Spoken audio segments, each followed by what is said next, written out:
Hi, I'm David Allen Lambert, and I am welcoming you to the Stoughton Time Machine. This is the first episode of, I hope, many episodes that will be monthly to address Stoughton history in a new format. You may be familiar with the Stoughton Time Machine as a group I started on Facebook earlier this year. Within about a month, we had over 1,000 likes. So I was approached to give this as a television show and bring on guests to educate both the young and reacclimate the old with stories of the past of our town. We've got a rich history, and hopefully these stories will educate everyone. A little brief background about myself. I'm a lifelong Stoughton resident. I graduated Stoughton High in 1987. I've been with the Stoughton Historical Society since I was 10 years old. So needless to say, I've been around in the history of the town for a little bit. I work as a chief genealogist for the New England Historic Genealogical Society. I've authored about 5 books now, and some of those have been actually on Stoughton, maybe even own one.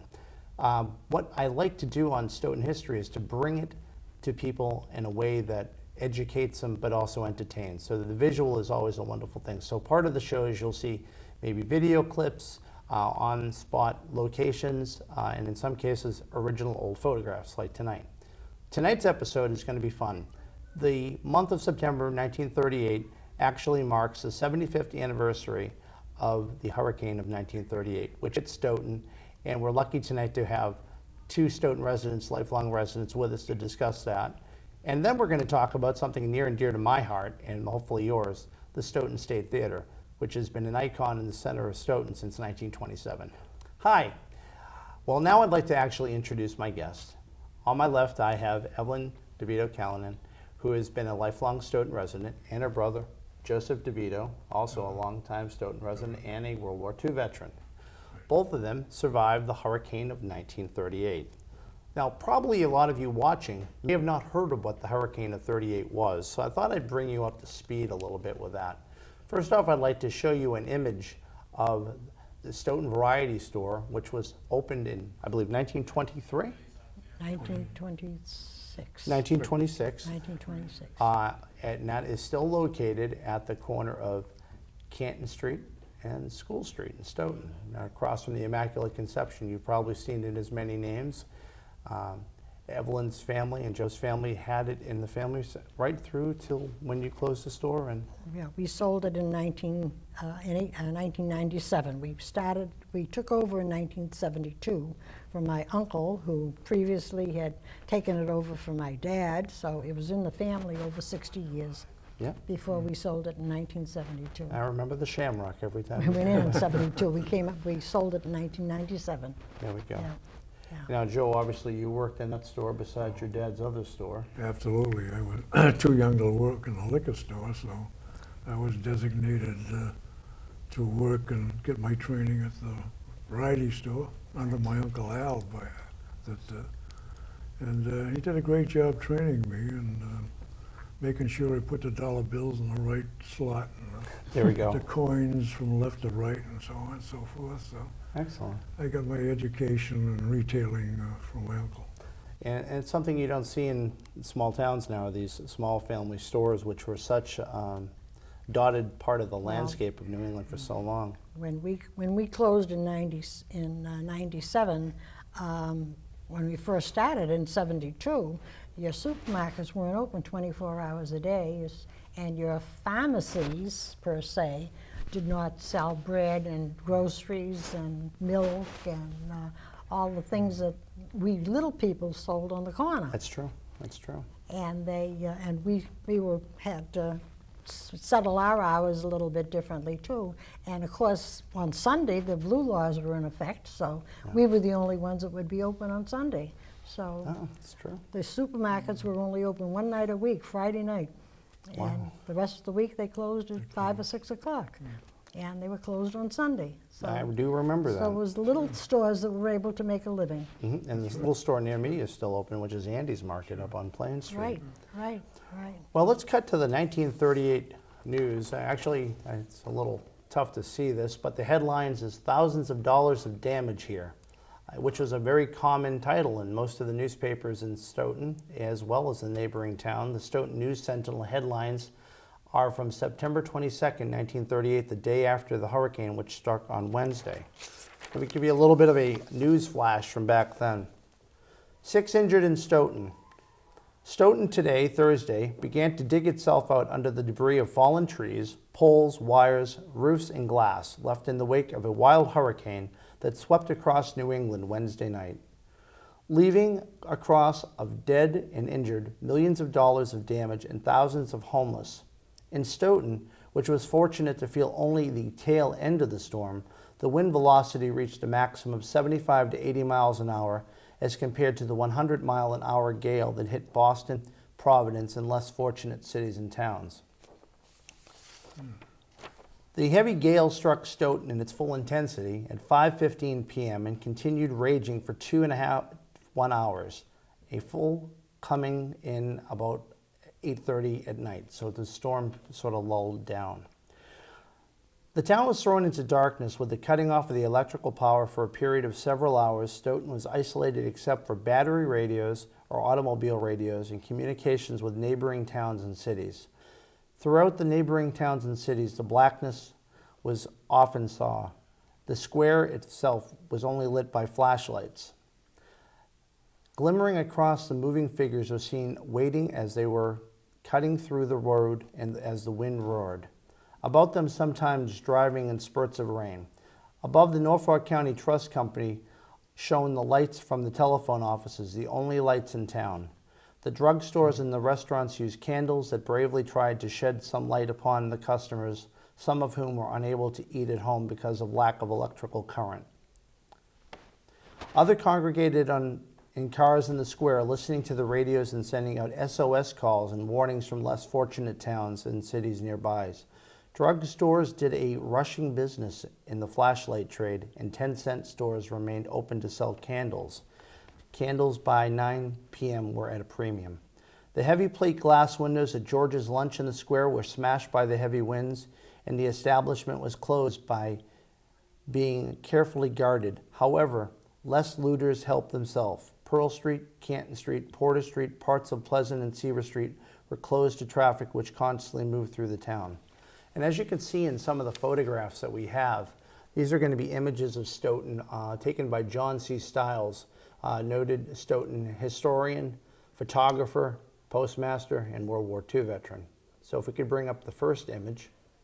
This image is of Perry and Summer Avenue, showing the downed trees and tipped right off the ground and derooted. The next image takes you to 560 Park Street, which shows you the old Major Robert Swan house, which is still standing. It's one of the oldest houses in Stoughton, and that tree nearly missed it. That's the Carrera residence now, I believe. This image shows the freight yard at where Morton Square, where a tree is toppled down right into, which is now the parking lot for most of the commuters of the train. It looks pretty much the same now as it did then, with the exception of that tree, of course. The next image, this is a view if you were standing in front of the town hall looking up Pearl Street, a tree that just went right in the middle of the street blocking traffic. The next image goes a little further up Pearl Street, and this is actually across from the high school, showing that the roots of the tree just peeled right back in the course of that storm. The next image shows really the danger of hurricanes, obviously even till this day, where you have down power lines. This is Perry and Myrtle Street, showing the split telephone and electrical lines coming down right in the middle of the street.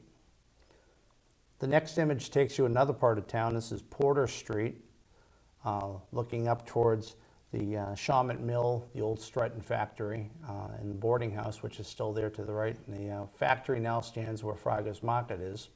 And you can see the elm tree is just split, and this one obviously having been already cut down.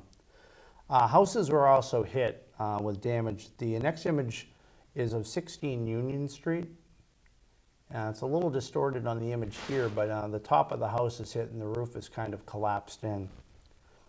A lot of damage that the storm, or particularly what John Stiles took, were actually images of Canton Street, and we can just go through these few images now. You can just click on through to see. There, images will show the trees down, typical damage which was consistent throughout the whole town.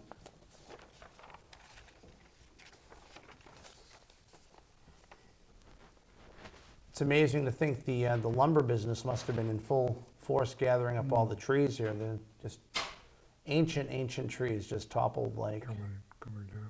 yeah, like dominoes. It was 16 Union Street. It was actually my grandmother and grandfather's house. Really? So, oh gosh. Now this image right here, Joe and Evelyn, you probably recognize because that's right, the tree that's right down near the Immaculate, and the little store that was Oh, yeah. across the way from yours. Right, right. McCormick's. And the next image looks down School Street and the building which I constantly refer to as the 10 Commandments, which are the old factory housing for the Finney factory on the left, and showing the down pole in the street ahead, the bend. And the next image is a lucky automobile owner where a tree split, but it's just resting comfortably on the roof of his car. Hopefully, I don't want to think of a car from 2013 getting a tree resting on the top. It would probably be convertible by now. And the last image shows a view of the next topic we will talk about after discussing the hurricane a bit with Joe and Evelyn. It was taken from the Old State Spa, which is now Charles's restaurant, next door to the State Theater. And you can see the damage of that tree just resting on that car, conveniently right there on Washington Street. So, you were both kids at the time, and I What- was 8 years old, and we were in the house. Remember, Joe came home from school. Our homestead is still there. It's the first house on Walnut Street, right across from the library, 84 Walnut Street, that Mom and Dad bought when they were married in 1923. So the house is still there, but we had some damage in the front yard and all too. And we were in the house, and Dad was in his store downtown working. And Joe and some friends came in. They were up to the well, it was the junior high then, Yeah. the Jones School. I was 12 at the time. Yeah. So yeah. we, You brought your friends home with you. yeah, I right? brought my friends home. We were having a tag football game out in the middle of Walnut Street. oh God.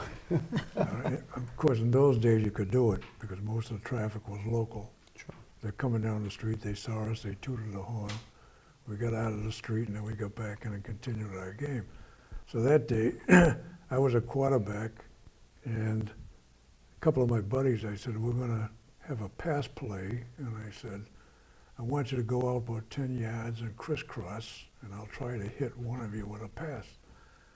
Well, I threw the ball, and the thing must have gone 50 or 60 yards. And they stopped in amazement, and they turned around and looked, and they say, what happened? I said, I don't know, I never threw a ball that far in all my life.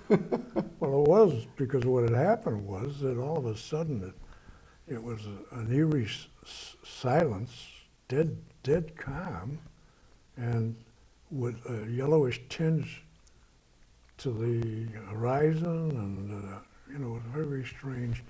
So we knew something was coming, and then after I threw that ball that far, I said, something's happening. Well, what it was that the hurricane, the first winds of the hurricane. Oh wow. Yeah. So they scurried home, and I went inside, and then all hell broke loose, and We, coming in. we, s- No we stayed forewarning. indoors during the storm, of course, and then my mother was concerned about Dad being in the store downtown, the Right. corner of Washington and Wyman Street.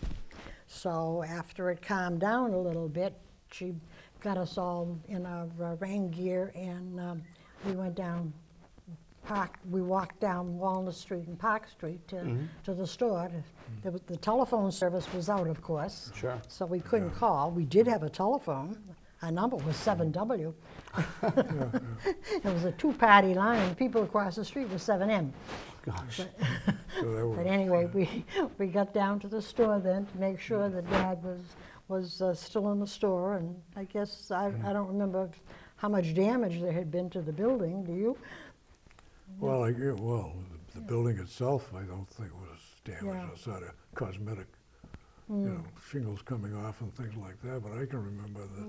lot of branches and trees down that we had to walk around, and wires and everything down in the street. When we were in the house there, in the full force of the hurricane hit, I can remember we were in the kitchen, and it blew out a kitchen window. Oh, wow. And the rain came in and the wind was blowing and everything was whipping around. And so we ran upstairs and we grabbed some sheets off the beds and tried to tack them up as best we could just to keep the rain Yeah. out of the house, you know. So that was the force of the wind that did a great job on it, you know. So we all hunkered down and waited, and not too much we could do. We probably had some oil lamps Sure. that we brought up, kerosene lamps, and get some lighting there, but there was no electricity, there was no, you know, so we try to console each other until, you know, the fury, you know. Before we let the other kids out of the house to go home to their own houses. Yeah. too.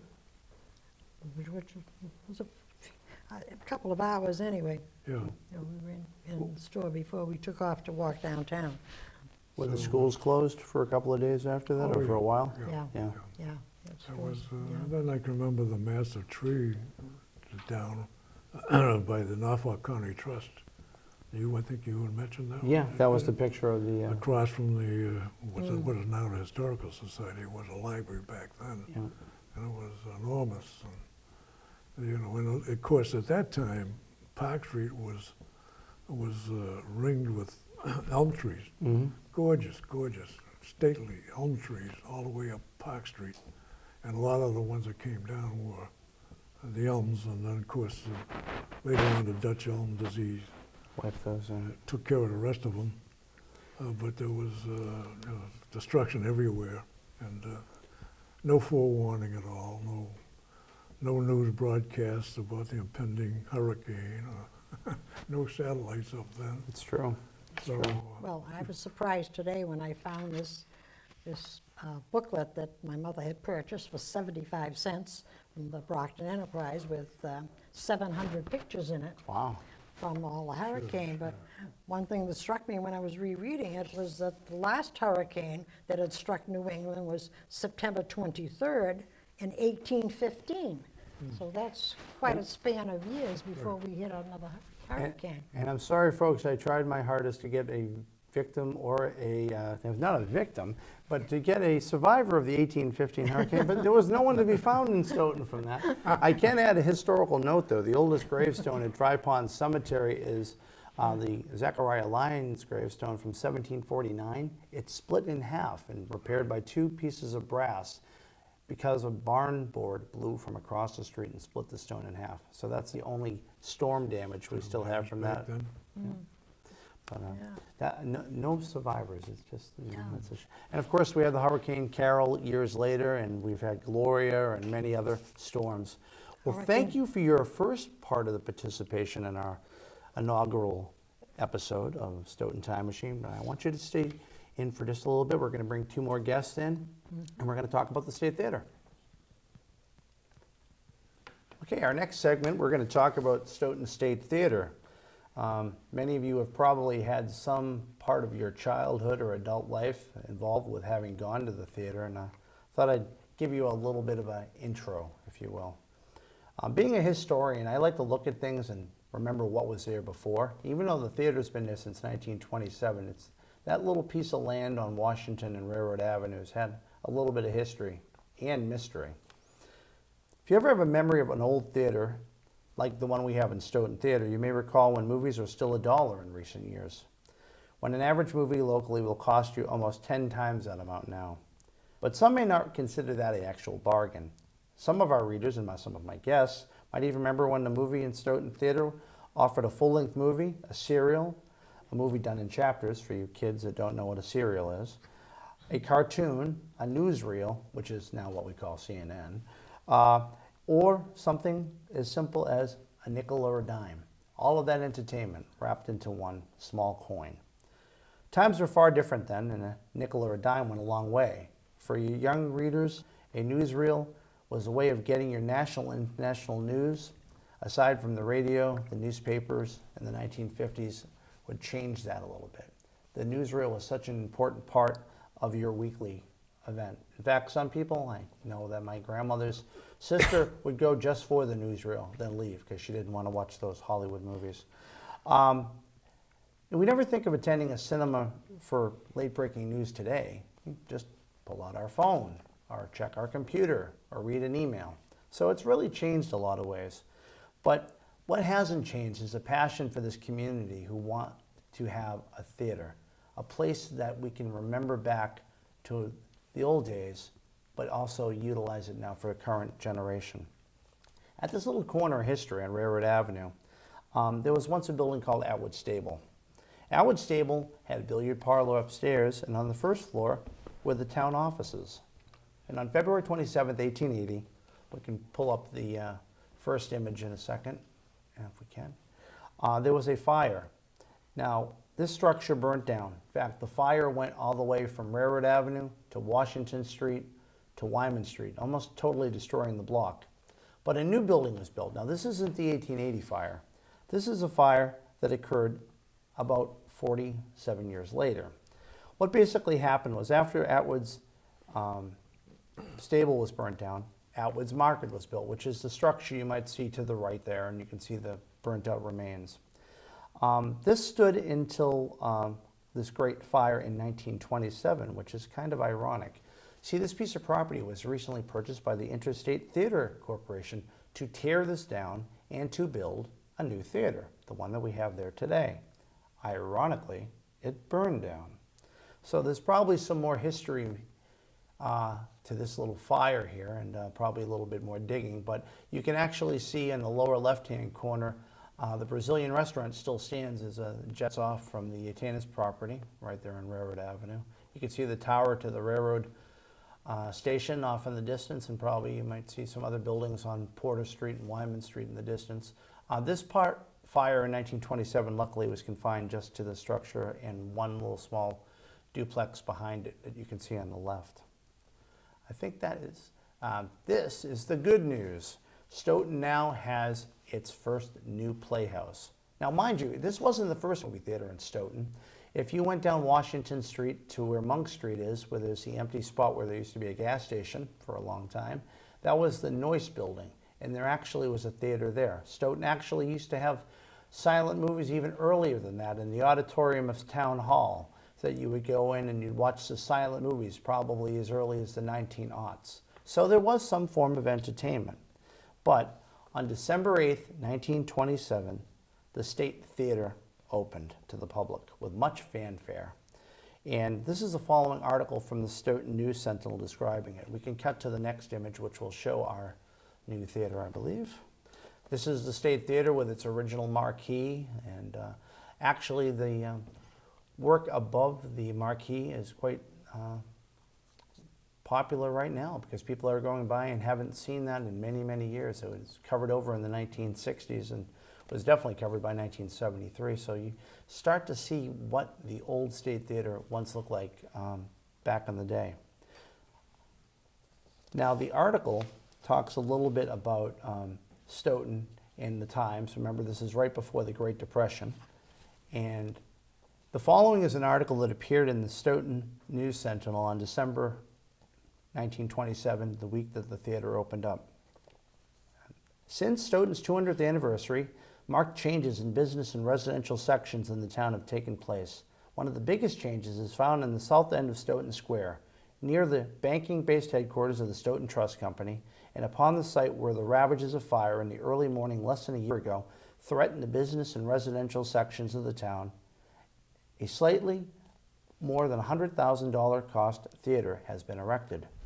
For months, John P. Curley, a Boston contractor, with his men and subcontractors, have been rushing work to this brand new edifice, which beauty not only seen in the outside, but penetrate the high brisk walls and the spacious granite frontage into the interior of the theater and its comely decorated walls, its wonderful stage, and its new scenery equipment.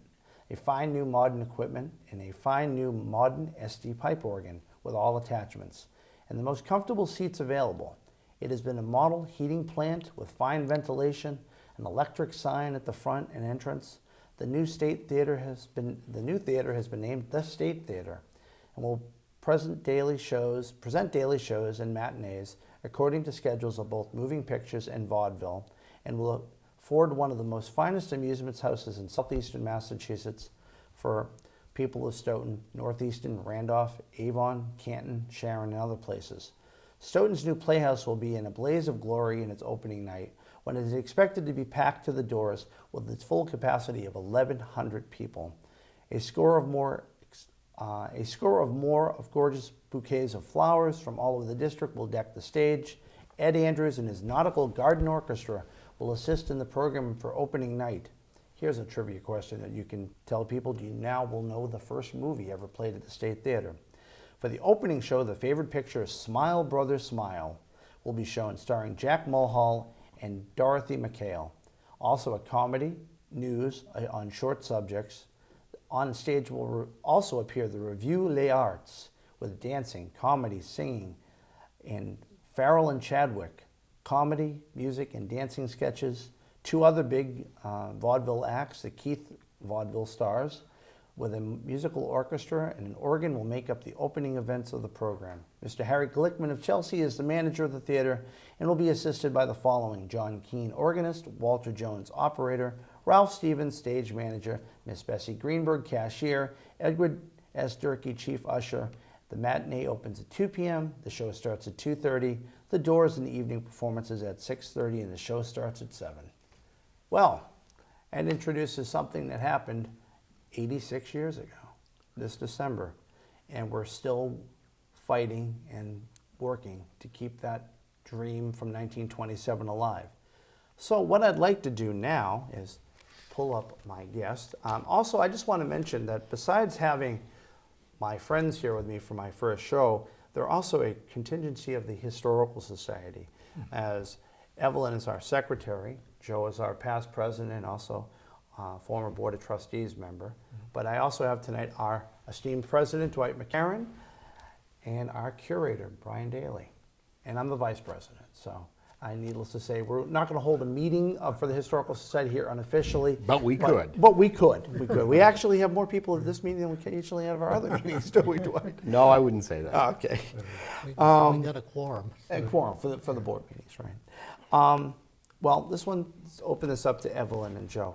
Tell me about your memories of the theater as a child growing up. Well, as we were saying before, one night a week, Friday night was our family night to go to the movies. Mom would take the three of us and walk down to the store to my dad first and maybe pick up a few candy bars or something to tide us over, and then we'd walk down the street to the theater, and we'd take in the whole 9 yards. The first movie, the newsreels, the March of Times was on there, and the previews of the coming attractions.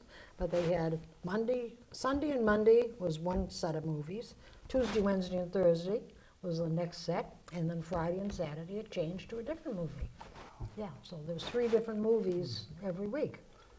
And so then they had, I remember when I was just about going to the movies and all, they must have had some kind of a contest that they awarded boxes of candy, the whole box of candy, 24 bars, if the number matched the number that they called on the stage. Sure. So I was lucky enough to win a whole box of Walico coconut bars. Okay. One of my favorites. There we go. I bet you they'd be hard to find these days. Right. And then as a few years went on, they had movie night was one night a week when they gave away dishes. Okay. Yeah, with every And my mother had a admission whole and- collection of them, and they punched a ticket, I believe, every time. Yeah, and you got a whole, I still have a set of dishes that my mother got. It's a white background with a red rose painted in the middle. I see our curator, Brian, getting very excited over there, thinking of more acquisitions.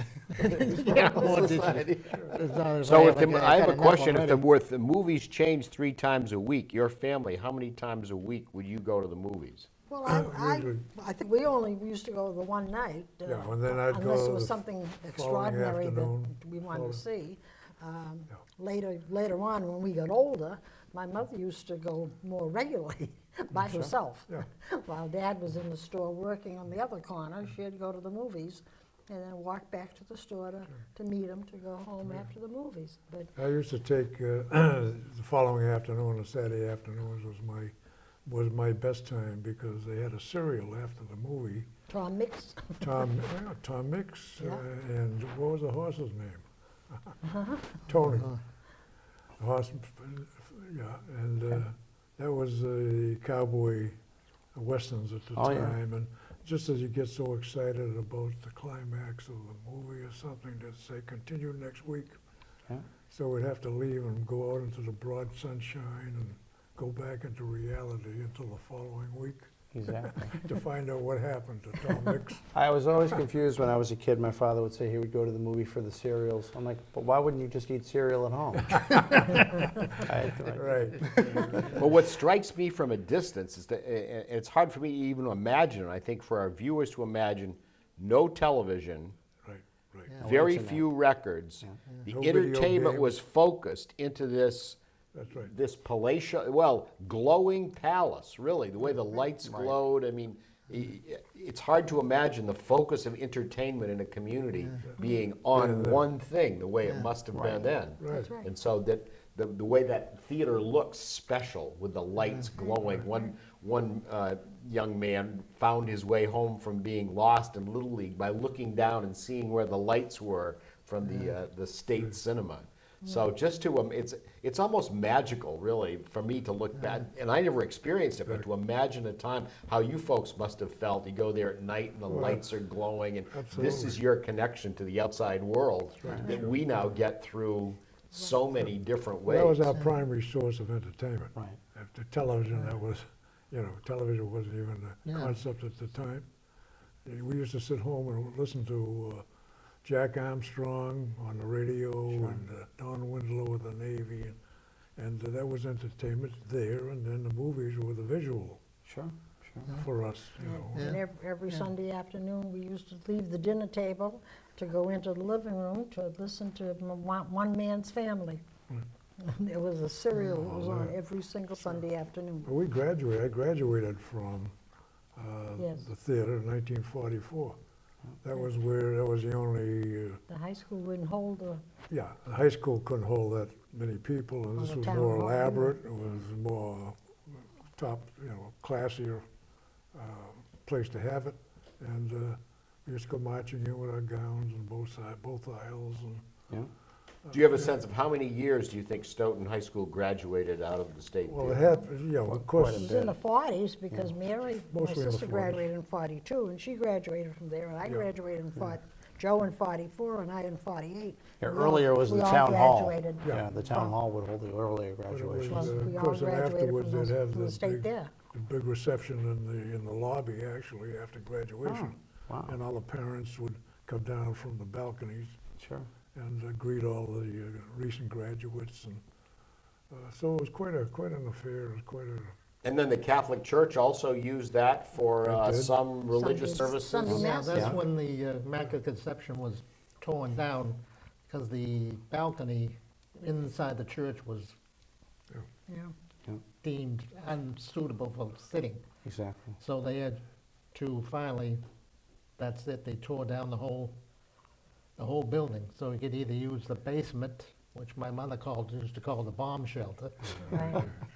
or use the state theater for good. Sunday Mass. for Sunday masses. Well, it kind of took some of the pressure off because the balconies down at Immaculate Conception were condemned. Sure. Yeah, I The sat up there a few balconies ran- times. yeah. It wasn't, They ran the whole length Shaky. of the church, and a lot of, big capacity. They could handle a lot of people. So when they said that they were unsafe, then they had to make other.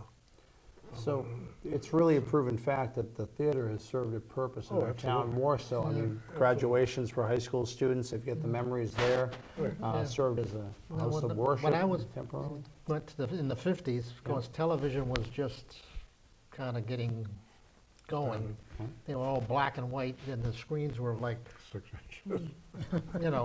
you need a magnifying glass to see them. Sure. And not like today where it takes up a whole wall. But, Brian, tell me what it was like to go in the 50s and the 60s to Well, Stoughton the Theater. 50s The Interstate Theater by then, because it had been changed yeah, over. the 50, the facade was different. It's not like what it shows there. There was more, would come out like this to a point. Okay, And both sides would have well, what the movie was, and effectively two movies. Okay. And I think it used to run Thursday, Friday, Saturday, and Sunday, and then it'd change over, I think it was on Wednesday, I'm not sure. But every Saturday during the summertime, my mother gave me $1. I go down to the State Theater. I'd see two movies, the series, what they call movie tone, Yeah. the series, and Eyes and Ears of the World. Eyes and Ears of the World, Sure. and cartoons and everything. Sure. And for most kids nowadays, they think $10 was a lot. It only cost me 50 cents. So did you take the other 50 cents and buy candy and Buy popcorn? candy and popcorn or a drink. And that was it. You're lucky if you get $1 back from a $20 bill now. if Yeah, you go to right. movies, and And that's not even including I- buying a popcorn. and a Popcorn movie. costs you that I much. Exactly. By the time I get out, it was like 4:30, 5 o'clock in the afternoon. And of course, you're in a dark room, Sure. and you get out into this bright sunlight, and Yeah. you're totally, absolutely, totally blinded. Yeah. Sure. So I went through it. Probably this is why I'm wearing glasses today, because kids used to race down to the front of the theater to see who could get to the front row Right. in the middle of the seat, middle of the theater, Mhm. and you'd stand up like this, Looking looking at up. and that's why I probably got a bad neck down today. Well, you can get that front row seat, you know. Do you Oh, yeah. remember if at that time the front of the theater was still, I would say, well lit, or had all those bulbs that flashed, and was it You still a had glowing? I mean, you could see it at night, but it wasn't like that original one. Yeah, I think we have a couple of images that we can scroll to that might show some other It was, parts of the yeah, theater. It came out like almost like a V See? out onto the sidewalk. I think, sounded like a triangle. I don't know exactly what it Sure, I think there's one of the images I have from the 1960s. It kind of shows, it was when they were showing the movie The Odd Couple. There's a picture of the Chet Yeah. Gano had taken of Sure, it. sure. The Historical Society is really a treasure for our town, which is right across the street from the theater, which has always been kind of my entertainment since I was 10. Yeah, for a few years. yeah, exactly. Yeah, just a couple. And Yeah. Dwight, I know that you brought one of our treasures. That We do. Before we forget, we should say, if you're interested in this State Theater, the community calendar this year has an article that David and I wrote that traces much of the history and a few of the things that are happening now. But one of the treasures we acquired about 5 years ago was a scrapbook kept by the former owners of the State Theater, who were searching for ways that they could increase the viewership and the number of people that came. So one of their brilliant ideas was to develop a kiddies club. And this local woman, Miss Natalie Tolman, sponsored the kiddies club. So they kept a scrapbook of all the activities, not only of the kiddies club, but of many, many news articles. And I believe that David has images of a lot of these that can, if we can get them up on the screen, we'll do a lot better job of showing what's in it. Are we going to be able to access those images? I think that some of them were actually a little too high resolution to pull up, but come to the Historical Society, we'll show you the book first. We do. We have Yeah. many Yeah. treasures there, and these two scrapbooks are two of them. Now, there's someone on the screen that you might recognize, Joe. That's Minnie Bishop, one of the Okay, sure. people from the theater. That was a picture taken by Johnny Stiles. Yeah. The next image Thank God for John. is Paul Coons, who is the 1930, he was the manager of the theater. And the interesting thing about the Kiddie Club is that WHCH Radio every Saturday had a half-hour program live, like we're doing right now with a TV show from Stoughton. This was our entertainment, live from Stoughton, and it would be wonderful if some of those old recordings or it survived from some days gone by, and we can get an idea of what actually happened. If we go to the next image, you might get a view of the projectionist, and that's actually a nice image by Johnny Stiles. Again, a little stretch larger than it is, but that's in the projection booth taken in the early 1930s. The next image goes to one of the group of the Kiddie Club from the State Theater taken in about 1930. and you might recognize some of the kids you went to school with. They're probably a little bit, quite a bit older than you. But Yeah, I think I so, was gonna Dave. say, well, Just a few years. well, yeah. Well, Before your I don't time. mean you, Brian. Joe could be Oh. in the picture possibly. Well, Joe would be a very Next small year, child. there with I was the, a kiddie back then. There you go. You know, You could pass for a kid, he was selling Joe. candy bars to everyone before they get into the theater. Probably. The next image is another view of the State Theater. And the next image is something I really love. It's a night image, which is something you don't often see, and it shows in its full grandeur that palatial lit palace that Dwight alluded to. We almost lost the State Theater. If you go to the next image, this is an image of John Stiles took. This is up in the balcony. It was actually a fire. Now, Joe Revlin, do you remember when there was a fire I there? remember, yeah, vaguely. I'm wondering I if remember it the looks like it was. screen. Yeah. I think the screen. Oh, is it the screen? I Okay. think it was a screen. I was going to say this one looks like a fire in the back because it looks like in the area of the balcony, maybe the projection booth. And of Projection course, booth, the film was so highly flammable back Yeah, then. right. Oh, I think well, there was a bad one over in Brockton. that we Very- lost people. that was This I bad. think was probably very low occupancy. I'm still looking for the news story. Unfortunately, not all our photos are dated. The next image goes to a little newspaper that was actually created called the State Theater News, and this is one of the images from the scrapbook. We'll go to another image to give you a peek inside of the scrapbook that Dwight wrote. This is one of the newspaper ads for the movies at the State Theater. The next image goes to right about the time when Joe would have been graduating high school from there. This is a couple of years before. That's 1942 with a military band and a couple young Stoughtonites walking down past the marquee. And if we go to the next image, this might be what you were remembering, Brian. This is the marquee without the State Theater sign, and it was just kind of a little triangular Yeah, jet. real triangular. Yeah, and you can see that now the entrance for the ticket booth is right in the center. It's Yeah, I remember the booth was over more toward the left sure. of the, when you go in, and then the booth was on the left. The next image shows it about 40 years ago. This is kind of the way I remember it. This is 1973. And really, if you peel back the wood, which we have done recently, it's still the old beautiful stonework that's right behind it. so we see the office there of Chet Geheno, photographer twice. Was he a photographer competition for Johnny Stiles? Were they he was- competing I in think the they market? Afterwards, It was afterwards. afterwards. Yeah, it's weird. It went like George Gerard, Johnny Stiles, and Chet Geheno. And Chet was the last one to make picture postcards of our town, which are some of the ones we still sell at the Historical Society. They have a number of Three them. great Stoughton photographers, you just mentioned that. Exactly. Well, I want to thank you folks, and I'm going to say goodbye to the four of you, and I'm going to bring in John Stagnoni and A.J. McQuarrie to talk about the current years of the theater. Thank you very much for coming Well, tonight. thank you for having Very us. welcome, Dennis. Yes, thank you very Good much. luck in your future suits too. Thank you. Appreciate it. I plan on having you back again. Just to give you a quick peek, next month we're going to be talking about William Stoughton and ghost stories in Stoughton, but we're also going to do November a program on veterans from our town. Great. And I'm hoping to have my friend Joe. Good. And Talk at the about World War Historical II. Society on October 20th, Dave will be giving a version of the Stoughton Time Machine, hand narrated with images on the screen, and we'll continue this in person at the Society, October 20th, I believe. That is correct. So we look forward to 2 p.m. seeing any of you who can make it. Come on down. Okay. Okay, my next two guests are John Stagnoni, who is the president of Friends of the State Theater, and my longtime friend A.J. McQuarrie, who's on the board of directors of the Little Theater of Stoughton. Thank you, gentlemen, for being here. Thanks for having us, Dave. Yeah, thanks for having me. AJ, you kind of fill the gamut of my memories of the theater as a kid, and you pick up as someone who went there as a child. Not Yeah. for 10 cents a movie, I'm sure. It was a little bit more then.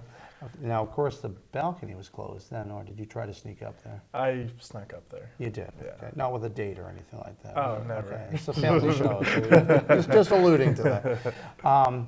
Yeah, I would say that probably when I went there, we had other options. And that was part of the reason why these small theaters have always had a little bit of a problem, because we'd open up with the Westgate Mall. I mean, now we have Randolph. More movies, more opportunities. And obviously, the theater was seeing that in the early days, like when they would offer more than one movie at a time, and then the double marquee that Brian talked about earlier. Something you did on stage at the theater, which something a lot of kids in Stoughton did, was get up and act. And now, did you do your first play on the Stoughton stage there? Yeah. Do you remember which one? It was, I did A Christmas Carol there, but I did Robin Hood before that. Okay. And that was my first, Now, how show. old were you? I was in 6th grade. So a it was couple like of years. 90, Couple of 99, years ago. yeah. Okay, 99. There we go. And I remember first time I saw you on stage was when my daughter was in The Hobbit and you played Gandalf the Grey. On those stilts. On stilts. You're tall enough, you needed I kept stilts. falling on those stilts.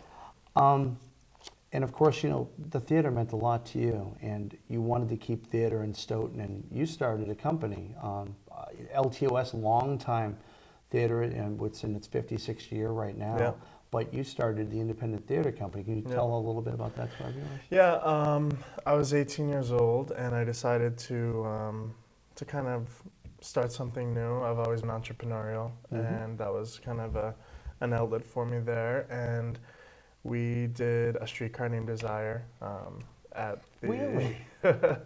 at the Cinema Pub. It was Sure. called then. Yeah, that's right. And we also did Peter Pan at the Mhm. Cinema Pub, and then the theater ended up closing not too long after that. Yeah, 2007. And then we brought our shows into Boston at the Boston Center for the Arts. Right. So we did Death of a Salesman, we did Closer. That's right. That's right. What you may not know, folks, is actually he gave me my big break. I played Harold Mitchell in Streetcar Named Desire, and I'm hoping to reprise that role again. Hint, hint. That's why he's here. No, it's really a lot of fun. But it was my daughter that got me into theater. But I mean, it's exciting. It's a whole family process. I mean, obviously, my wife Anne Marie, she's digging Absolutely. the She's been a costuming, stage manager, and costume stage manager, designer. yeah, And sound. with LTOS too. So like you said, LTOS is in its 56th year. Yeah. 31 years they were at the high school auditorium and 17 years at the cinema. So they have a history in the town for sure. And you just put on another production that was very successful. Footloose. Right. Yeah. And it alludes to why we need a theater in our town. Where did you put on your production?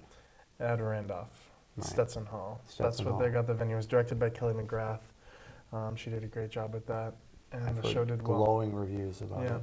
And it just shows that there is a need for theater in our community and a need for Absolutely. space for kids to learn this art. Absolutely, it's an asset in town. You know, it's great for kids, like you just said. Studies show higher SAT scores, better interpersonal skills, public speaking. Obviously, it builds your confidence.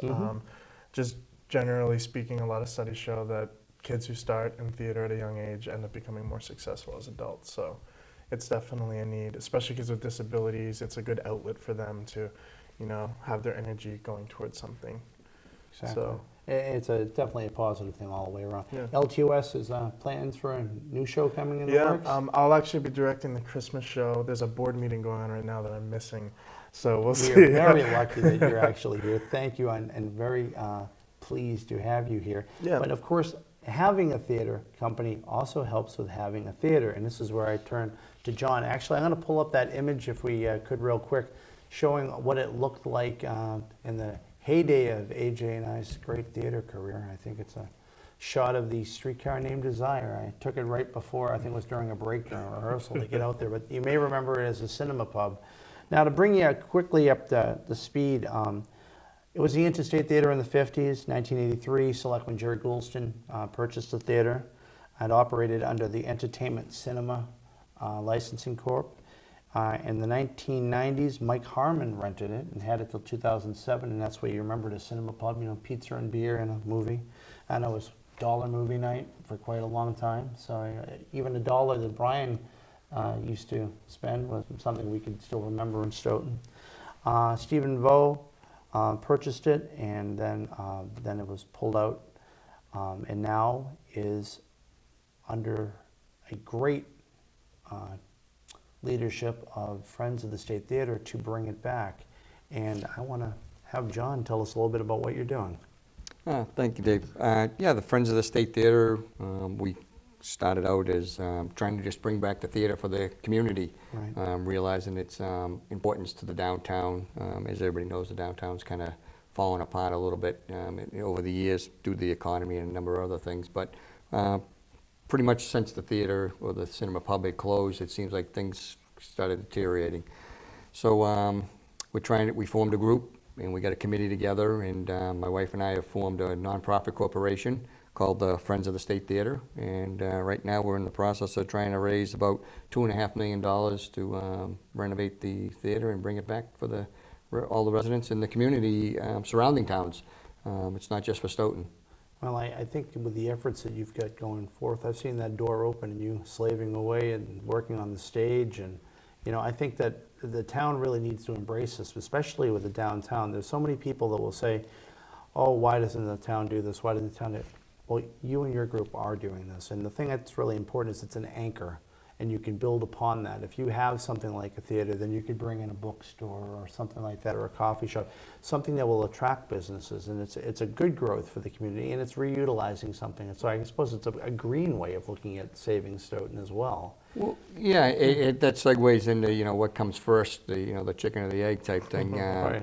Because the things I've been hearing from my time on the planning board and as a selectman, people, we've changed some things in the downtown, so there's more residential business pieces to it, so people can live there. But the people don't want to move there because there's nothing to go to within walking distance. So what comes first? Because nobody wants to invest in the downtown for businesses if you don't have the customers.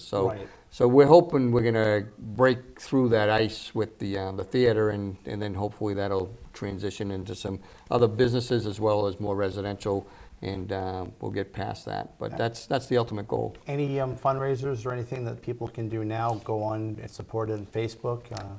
Yeah, actually, we do have a Facebook page. It's the Friends of the State Theater, and if everybody, one of the things, like you said, we need the community support.